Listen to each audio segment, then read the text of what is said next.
മുണ്ടക്കൈയിലും ചൂരൽമലയിലുമായി ഉണ്ടായ കനത്ത ഉരുൾപൊട്ടലും മണ്ണിടിച്ചിലും കേരളത്തിൻ്റെ മാത്രമല്ല രാജ്യത്ത് ആകമാനമുള്ള ജനങ്ങളുടെ നൊമ്പരമായി മാറിയിരിക്കുകയാണ്. 2 സ്കൂളുകൾ അടക്കം വയനാട്ടിലെ ഒരു ഗ്രാമപ്രദേശത്തെ ആകെ ഇല്ലാതാക്കിയ ഈ മഹാദുരന്തം നമുക്കുണ്ടാക്കിയ ഞെട്ടൽ വളരെ വലുതാണ്.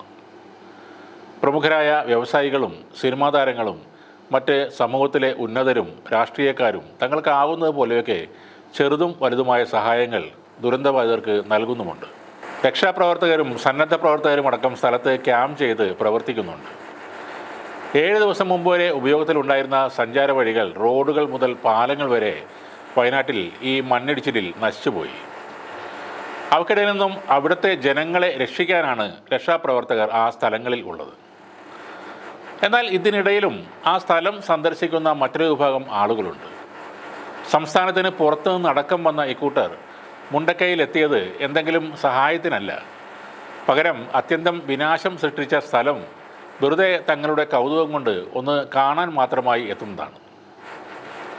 ഇത്തരത്തിൽ എത്തുന്നവർ ചെയ്യുന്നതാണ് ഡാർക്ക് ടൂറിസം എന്ന പേരിൽ അറിയപ്പെടുന്നത്. കഴിഞ്ഞ ദിവസം മന്ത്രി PA മുഹമ്മദ് റിയാസ് ഇതിനെതിരെ പരസ്യമായി തന്നെ രംഗത്ത് വന്നിരുന്നു. കേരള പോലീസിൻ്റെ സമൂഹമാധ്യമ പേജിലും ഇതിനെതിരെ പോസ്റ്റുകൾ ഉണ്ടായിരുന്നു. ദുരന്തം നടന്ന പ്രദേശത്തേക്ക് കാഴ്ചകൾ കാണാൻ ദയവായി പോകരുതെന്നാണ് ആ പേജിലൂടെ അവർ അറിയിച്ചത്. രക്ഷാപ്രവർത്തനം നടത്തുന്നവർക്ക് പോലും അത് പ്രയാസം സൃഷ്ടിക്കുമെന്നായിരുന്നു കുറിപ്പ്.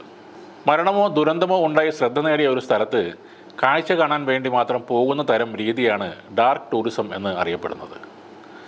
നേരത്തെ കേരളത്തിൽ നരബലി നടന്ന എലന്തൂരിൽ സമാനമായ രീതിയിൽ സന്ദർശകർ എത്തിയിരുന്നു. 1996 ഗ്ലാസ്ഗോ കാലിഡോണിയൻ സർവകലാശാലയിലെ ജോൺ ലെനനും മാൽക്കം ഹോളിയും ചേർന്നാണ് ആദ്യമായി ഡാർക്ക് ടൂറിസം എന്ന വാക്ക് രൂപപ്പെടുത്തിയത്. ചരിത്രത്തിൽ രേഖപ്പെടുത്തിയ ദുരന്തമോ കഷ്ടപ്പാടുകളോ ഒക്കെ സംഭവിച്ച പ്രദേശത്തേക്കുള്ള യാത്രയെയാണ് ഇങ്ങനെ വിശേഷിപ്പിക്കുന്നത്. പ്രകൃതി ദുരന്തങ്ങളോ വംശഹത്യകളോ അല്ലെങ്കിൽ എന്തെങ്കിലും കുപ്രസിദ്ധമായ മരണമോ കൊലപാതകമോ ഒക്കെ നടന്ന സ്ഥലമാകാം ഇതെല്ലാം. മനുഷ്യ മനസാക്ഷിയെ ഞെട്ടിക്കുന്ന ദുരന്തം നടന്ന ഇടമാണെങ്കിലും അവിടം സന്ദർശിക്കാനായി വരുന്നവരിലൂടെ ഇപ്പോഴും ശ്രദ്ധ നേടുന്ന ചില സ്ഥലങ്ങൾ ലോകത്തിലുണ്ട്. പോളണ്ടിൽ 2ാം ലോക മഹായുദ്ധകാലത്ത് നടന്ന ദുരന്ത സംഭവം വഴിയാണ് ഓഷ്വിറ്റ്സ് ബെർക്കനൗ എന്ന പ്രദേശം അറിയപ്പെടുന്നത്. മഹായുദ്ധകാലത്തെ ഏറ്റവും വലിയ ജർമ്മൻ നാസി തടങ്കൽ പാളയമായിരുന്നു ഇത്.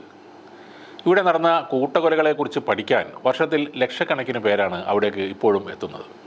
ഇപ്പോൾ ഉക്രൈനിലുള്ള ചെർണോബിൽ എന്ന പ്രദേശം നിലവിൽ വളരെയധികം പ്രശസ്തമായത് 1986 ദുരന്തത്തോടെയാണ്. 86 സോവിയറ്റ് യൂണിയനിൽ ഉൾപ്പെട്ടിരുന്നപ്പോൾ ആണവ ദുരന്തമുണ്ടായ ഈ സ്ഥലം കാണാൻ ഇപ്പോഴും നിരവധി ആളുകൾ എത്തുന്നുണ്ട്. പോംപെ എന്ന നഗരത്തെ കുപ്രസിദ്ധമാക്കിയത് പഴയ റോമ സാമ്രാജ്യം നിലനിന്നിരുന്ന സമയത്തുണ്ടായ ഒരു മഹാദുരന്തമാണ്. AD 79 വെസൂവിയസ് അഗ്നിപർവ്വതം പൊട്ടിത്തെറിച്ച് നിരവധി പേരാണ് മരിച്ചത്. 20,000-നും 25,000-നും ഇടയിൽ ആളുകൾ അന്ന് ഇവിടെ താമസിച്ചിരുന്നു. മരണമടഞ്ഞവരെല്ലാം അഗ്നിപർവ്വതത്തിൽ നിന്നും വന്ന ചാരം മൂടി ഉറഞ്ഞുപോയ നിലയിൽ വർഷങ്ങൾക്ക് ശേഷം കണ്ടെത്തുകയായിരുന്നു. 4 മുതൽ 6 അടി വരെ ചാരം ഇവരെ മൂടിപ്പോയിരുന്നു. കോടിക്കണക്കിന് പേരാണ് വർഷം തോറും ഇപ്പോഴും പോംപെ സന്ദർശിക്കാൻ എത്തുന്നത്.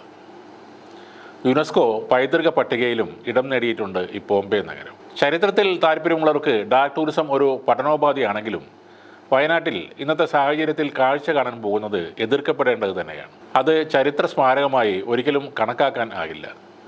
ഇപ്പോൾ ദുരിതബാധിതർക്ക് ആവശ്യം വേണ്ട സേവനങ്ങൾ വൈകാനും അതുവഴി കൂടുതൽ പ്രശ്നങ്ങൾ ഉണ്ടാകാനുമാണ് ഇത്തരക്കാരുടെ പ്രവൃത്തി വഴിവെക്കുന്നത്. അതുകൊണ്ട് തന്നെ ഡാർക്ക് ടൂറിസം പ്രേമികൾ ദയവായി വയനാട് നിങ്ങളുടെ പട്ടികയിൽ നിന്നും ഒഴിവാക്കുക.